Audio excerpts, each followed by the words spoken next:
On eve of Biden's border visit, migrants fear new rules. El Paso, Texas, AP, several hundred people marched through the streets of El Paso Saturday afternoon, and when they arrived at a group of migrants huddling outside a church, they sang to them no estan solos, you are not alone.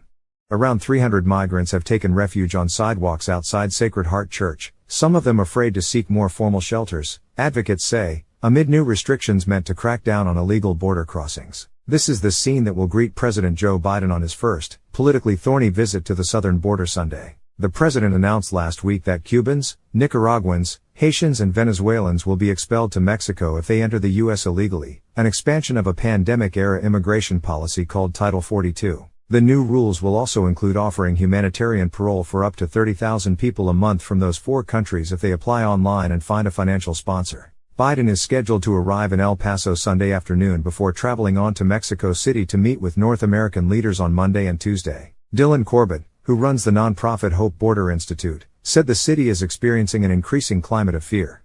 He said immigration enforcement agencies have already started ratcheting up deportations to Mexico, and he senses a rising level of tension and confusion. The president's new policy expands on an existing effort to stop Venezuelans attempting to enter the U.S., which began in October. Corbett said many Venezuelans have since been left in limbo, putting a strain on local resources. He said expanding those policies to other migrants will only worsen the circumstances for them on the ground. It's a very difficult situation because they can't go forward and they can't go back, he said. People who aren't processed can't leave El Paso because of U.S. law enforcement checkpoints. Most have traveled thousands of miles from their homelands and refuse to give up and turn around.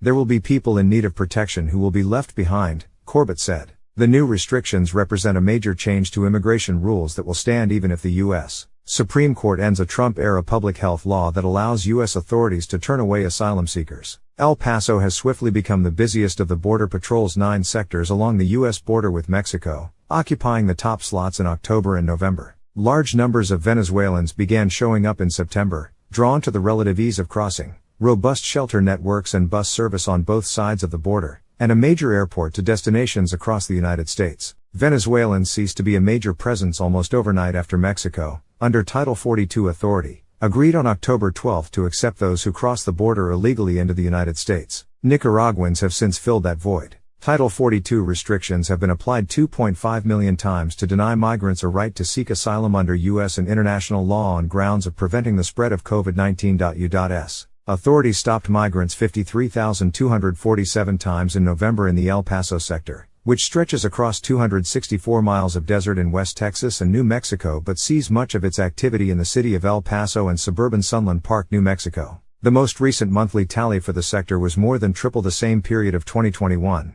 With Nicaraguans the top nationality by far, followed by Mexicans, Ecuadorians, Guatemalans, and Cubans. Many gathered under blankets outside Sacred Heart Church. The church opens its doors at night to families and women, so not all of the hundreds caught in this limbo must sleep outside in the dropping temperatures. 2 buses were available for people to warm up and charge their phones. Volunteers come with food and other supplies. Juan Tovar held a Bible in his hands, his 7-year-old daughter hoisted onto his shoulders. The 32-year-old was a bus driver in Venezuela before he fled with his wife and 2 daughters because of the political and financial chaos that has consumed their home country. He has friends in San Antonio prepared to take them in, he said. He's here to work and provide an education for his daughters, but he's stuck in El Paso without a permit.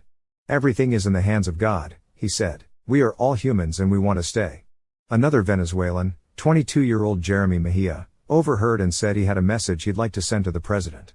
President Biden, I ask God to touch your heart so we can stay in this country, Mejia said. I ask you to please touch your heart and help us migrants have a better future in the U.S. and quote.